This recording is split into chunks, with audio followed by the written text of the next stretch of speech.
Official.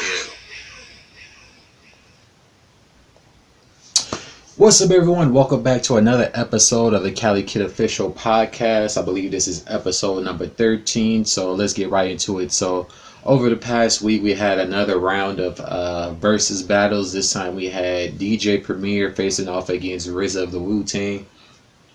And it was a pretty interesting affair. They both were playing, some old school records. Some of the records I was familiar with. Like, they played some Nas records. They played some J records. They played some Wu-Tang records. But for the most part, it was like a trip back in time. The only thing that I didn't like is like the sound is still kind of like iffy for when certain people get on. That's the only thing that I think that needs to be fixed. But I believe like after this quarantine is over, as I was saying, like when this first took off, this is going to turn into a full-fledged production, which is why in the comments section you saw a lot of different media sources in there, because they was basically foaming at the mouth of about the amount of money that could be made. So you saw people like Netflix, you saw Vice, Hot New Hip Hop, Sports Center, all types of different media sources. So I'm pretty sure that once things go back to normal, this is going to be like a full-fledged production. The sound quality is going to be better. The sharpness of the picture is going to be better. But the battle was pretty cool. I couldn't really give like a consensus winner because of some of the records I wasn't really familiar with. But overall, it was a pretty dope experience. But like some of the people in the comment section, it was wild. And like one person said, I got robbed to this song, like when a certain song was playing. And then another person said, this song was playing when my mother robbed Walmart. Like guys, this was tweaking out. And then Pusha T on one of the songs, he said, this song got me in trouble. And then some people kept saying people wasn't coming outside when this song was on, because things was hot in the 90s and 80s and whatnot. But overall, it was a pretty dope battle. And then the next round of who should face off with each other, the names 50 Cent and Ja Rule, was floated into the air. And if you know the history between them two, the odds of that happening is pretty much zero. And that was pretty much confirmed with 50 Cent responding with a meme basically showing Ja Rule holding up a homeless sign saying looking for attention, and then on the side it says Murder Inc. And then Ja is basically like, oh, you scared or whatever. So Hot 97 did like a little mock battle between them, and it pretty much wasn't closed. Yeah, Ja, he had hits and stuff, but most of his big songs is him standing next to somebody, similar to how French Montana, his big records is him standing next to somebody. But when they did play the songs back to back, his songs wasn't hitting as hard as 50 Cent. 50 Cent got cataloged, so that was pretty much a wash.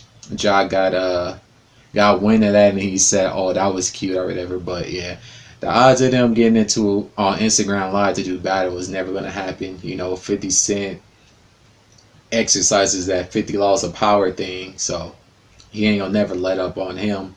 And then if they was to get online, it'll probably just be them joking on each other back and forth, and then it could turn into some whole other stuff. So but later today we're gonna get the Babyface versus Teddy Riley face off, which a lot of people have been looking forward to. It got postponed because Babyface had contracted COVID. I believe he was at some party or something, and then like several other people that was attending that party had got it. So he was recovering, which is why it got pushed back. But he said that he and his family has tested negative. So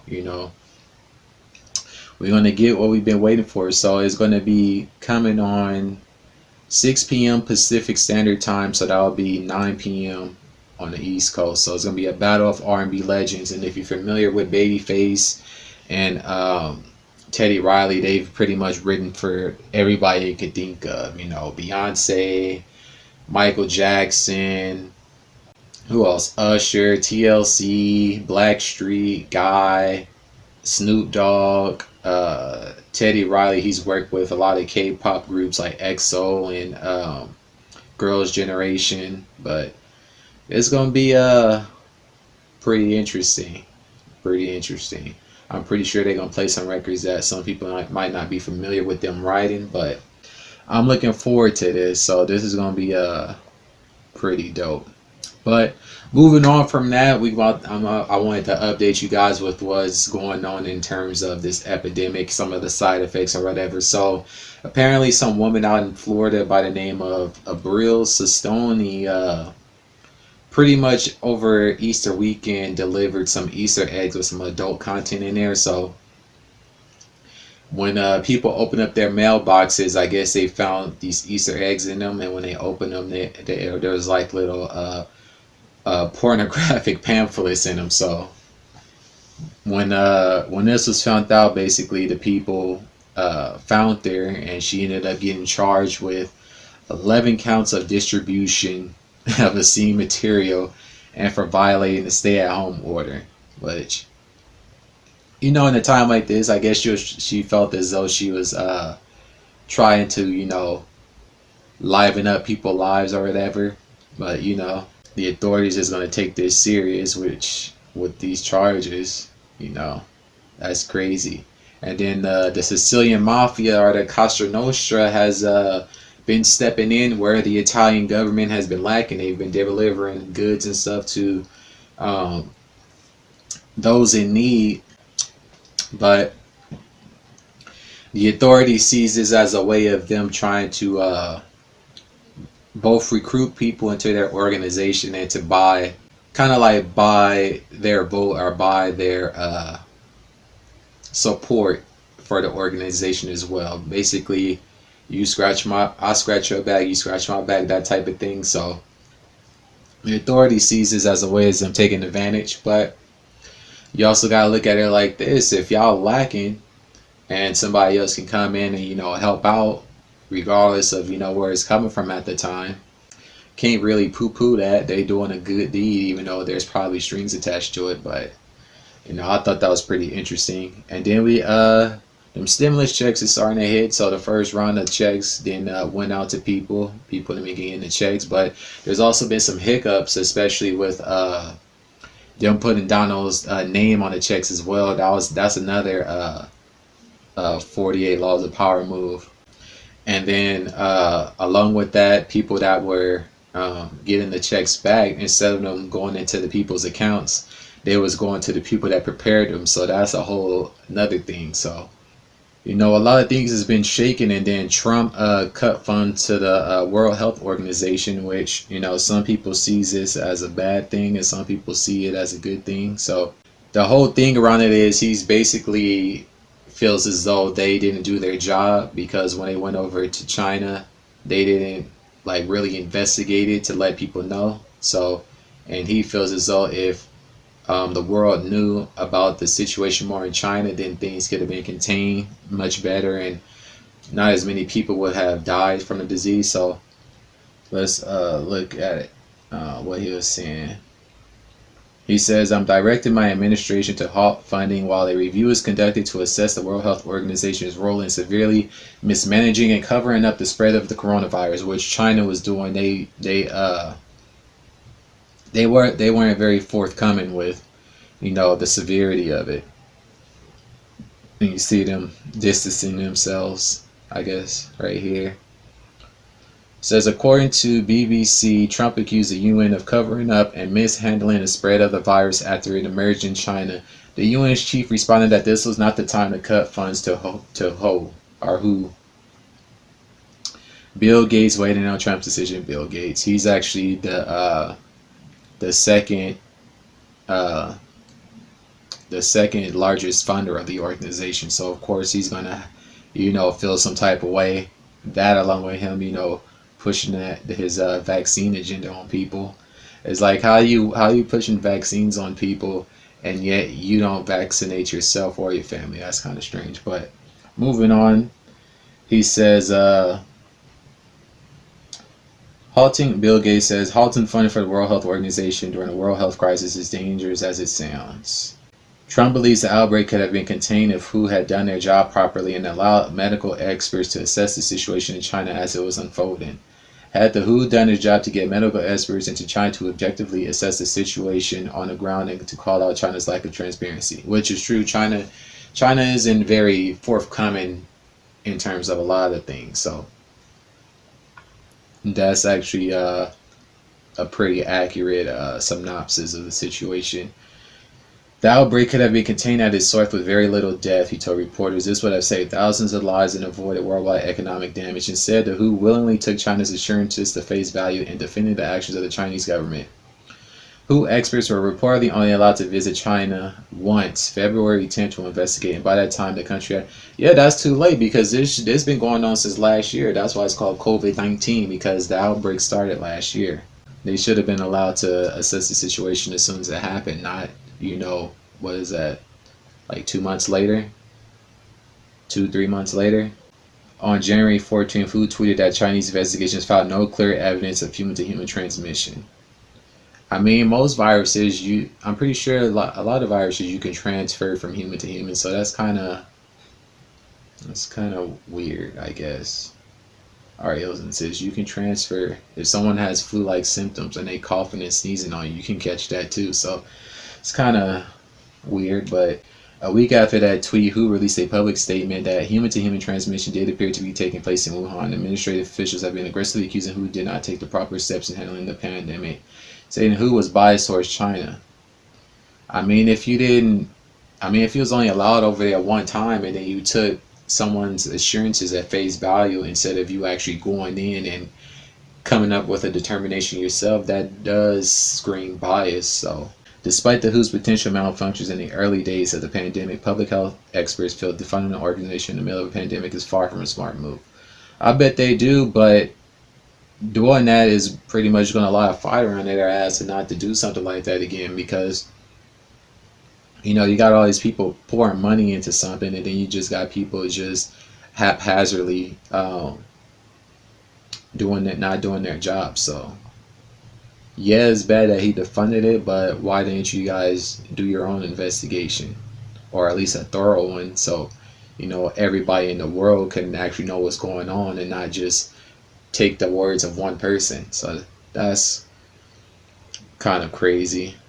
And then moving on, so as you know, some of the prisoners have been being released from prison due to this epidemic, specifically people with pre-existing conditions, like asthma, bronchitis, stuff like that. So this guy by the name of Joseph Williams was released from jail after being arrested on drug charges, but within 24 hours he's now back in there on murder charges, which is crazy. It's like, I don't know if he did it, but if he did, it's like, dude, why would you wasted your second chance?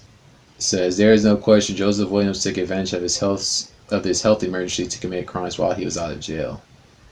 Joseph Williams, 26-year-old, was reportedly arrested back on March 13, faced charges of drug possession 6 days after he was taken because he was released to help hinder the spread of coronavirus. According to authorities, it only took 24 hours to be rearrested as a suspect in a homicide. So he's a suspect, so they don't have definitive proof that he actually did it, but still. Gunshots were heard in a Tampa neighborhood on March 20th. When police arrived, they found a dead man. An investigation led authorities to Joseph Williams, who's now being held without bond.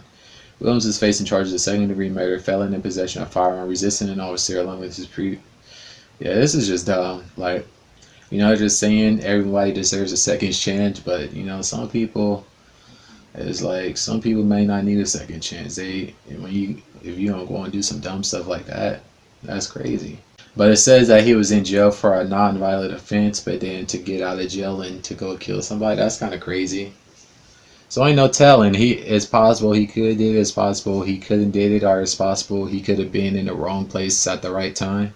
That is kind of a balancing act. Is like, because this thing is hitting people everywhere. It's hitting people in jails. You got people that's in jail with it, and then they putting everybody with it in the same cell. So, and then the workers, they're not being properly equipped to deal with that. No, the whole thing is pretty much like a clusterfuck if you ask me. Moving on from that, WWE, they've been hit by this as well. They've, in order to save money, they've released several superstars. So first up, we got Kurt Angle. Kurt Angle got released. Rusev, who's married to WWE superstar Lana. Drake Maverick, you might know him as Rockstar Spud from TNA. Zack Ryder, woo woo woo. Kurt Hawkins, which was one half of the Edgeheads. Carl Anderson, Luke Gallows, the two members of the OC. So it's kind of interesting, right? They were both in the Boneyard match, and one got choke slammed and one got tombstoned and then left in the Boneyard. So it's kind of symbolic in a way, right? Their time in WWE is over or dead. So it's kind of interesting. Heath Slater, I got kids. Eric Young, Rowan, Sarah Logan, No Way Jose, Mike Chioda, which was a referee, Mike Kanellis, Marie Kanellis. Yeah, they wasn't really used. EC3. Now EC3, that's kind of like a blunder, because it's like he had a pretty good run in TNA, but like when they brought him over to WWE, it was like they didn't use him, and that's kind of like a consistent thing. They bring these superstars over, and then they don't use them, and then they get lost in the shuffle or buried or whatever. It's like, stop hoarding all these superstars because y'all scared of them going elsewhere and being big. In reality, I think they should downsize their roster. So, don't have as many people, because it's like it's the same handful of people that's getting those spots. But who else they released? Aiden English, Leo Rush, Primo and Epico. I mean, a lot of these people wasn't even on TV. Some of them were, and then some of them was mismanaged. Like Rusev, that's crazy. So I wonder how that's gonna work with Lana, because this is kind of like a similar situation with Dean Ambrose and his current wife Renee Young. Like, the guy gets released, and then the woman stays, and then eventually the woman retires or whatever. So I wonder how that's gonna work. But I know they're doing this because they're not making any money due to them not having a live audience. So, and then another trickle down effect of this is the XFL going bankrupt. They had to pretty much close shop, which is kind of crazy because like they were just getting off the ground this year, and now being forced to close due to what's going on. So it's like, it's kind of like the XFL is kind of like cursed, because the first time around, similar situation happened, and then the second time around, you got this, and now. So it's like all those people that lost their jobs. So it's like, wow, what are they gonna do? People are still recovering. The recovery rate is still higher than the death rate. So that's pretty important. Several places is extending their quarantine period up until May. I think what they're doing is they're doing it in increments, not to scare society or whatever. So they're just doing it in increments. You got people talking about, this might have to last until 2021 or 2022. Like, people ain't staying in a house for no 2 years. People still gotta pay bills and everything else. So what's gonna have to happen is the government is gonna be responsible for paying everybody bills and stuff. So I don't know how that's gonna work, but that's kind of crazy. And we also got the last couple of episodes of Quarantine Radio, pretty much the hottest thing on Instagram and on the internet right now. You get several different celebrities start dropping through on Tory Lane's Instagram Live. You get different type of music, people dancing and doing different showing off their talents. So on the 15th, we got a couple of people on there. Lil Mo stopped through. 6ix9ine, he came in the comments trolling, talking about, if you don't play my song, I'm gonna snitch on you. Like, dude be trolling. That's just crazy. But who else we had on there? Between the 14th and the 16th, Raven Simone, she was on there. Alexis Texas, Fabolous, Diddy, 2 Chainz, Pretty sure some other people, but it was pretty cool. It was pretty cool. Like this guy in Australia, he took his bike and he did a front flip off his roof with the bike into a swimming pool, which was crazy. And then you had Little Mo and her son basically do like a duet singing performance, which is pretty dope. But this was pretty much the last round of quarantine radio. Basically, if things are lifted, it's gonna be the end. But if not, it's gonna be about a week or so until the next round. So if you haven't seen it, you could pretty much pull up the video clips on YouTube, unless of course they were deleted or whatever, because it is some raunchy material in there. But speaking of 6ix9ine, a question was posed by producer cashmoneyap whether or not people would work with him. I look at it like this: if you're not from the street life or whatever, I don't see why it would be a problem. And even then, the situation that he was in, most people would do what he had did. It's like, how do you expect somebody to be loyal or stay down with people who were plotting his demise, actively plotting his demise? Like, that's kind of crazy to me. But you already had a couple of people already say they ain't gonna work with him, like Bad Bunny, Lil Mosey or whatever. But when it comes to business, you gotta do what you gotta do. We'll see what happens once he starts releasing music, because based off of his new agreement, he's working on both an English and a Spanish album. So that's gonna be pretty interesting.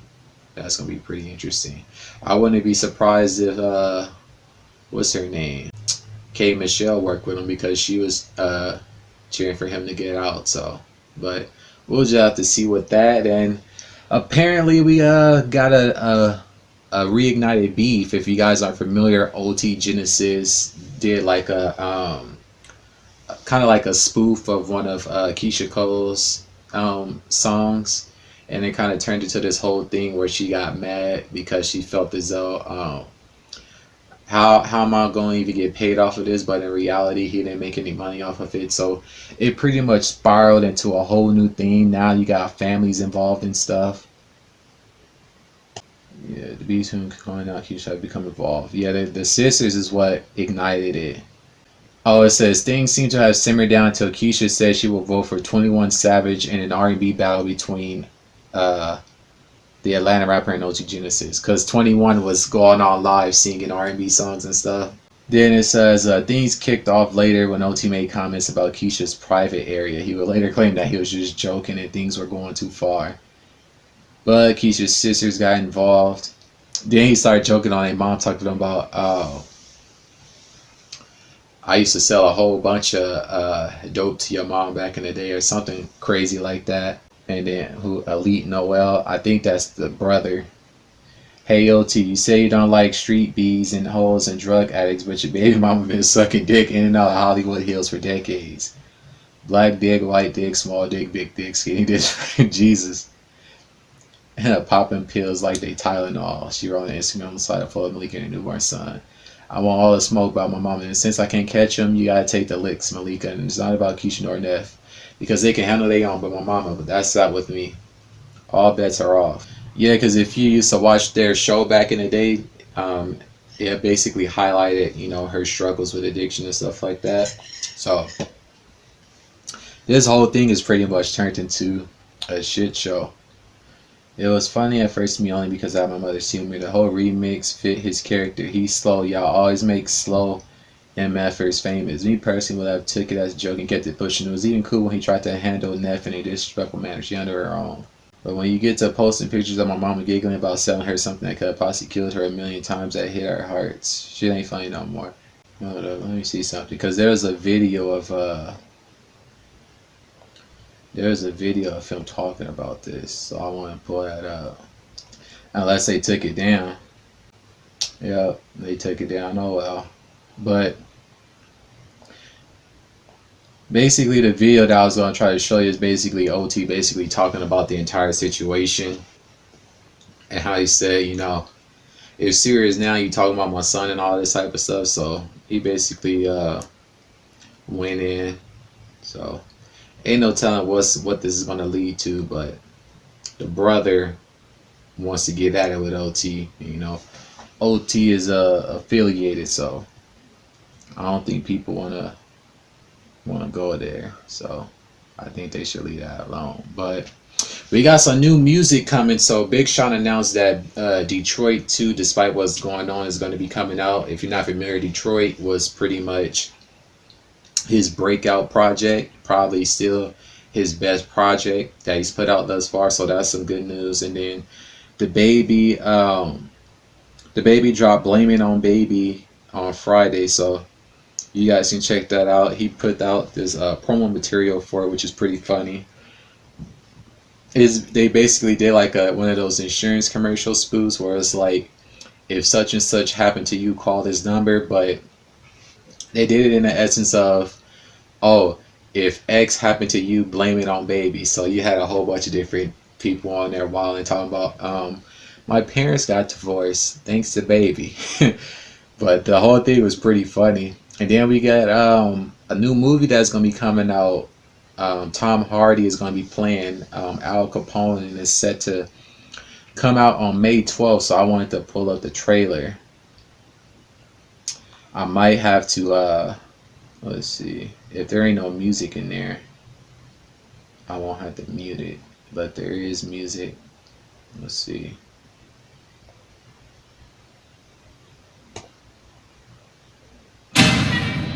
How about it for our good friend Al, ladies and gentlemen? Yeah, there's some music in there, so I'm gonna have to mute that. America's Most Notorious Gangster. Yeah, Al Capone, raised in New York, made his mark in Chicago, and the only reason why he got taken down is because he didn't pay taxes. So they sent him out to Alcatraz and all that other stuff. But yeah, it's like, you know, for some studios, it's kind of like a no-go because they pretty much had to cease production in terms of movies. But some people already had stuff lined up to go, so that's pretty cool. I've been watching all types of different movies. I just got finished watching this movie called Invisible Man. That shit was crazy. If you guys haven't seen that, check that out. But that's pretty much going to do it for this week's podcast. I appreciate you all for watching. Make sure you guys like and subscribe to the channel. Also, make sure you guys check out my new album, Euphoria. There will be a link to that in the description. There's also some merchandise for that as well in the description. So that's going to pretty much do it. Make sure you guys take care of yourself. And until the next one, peace.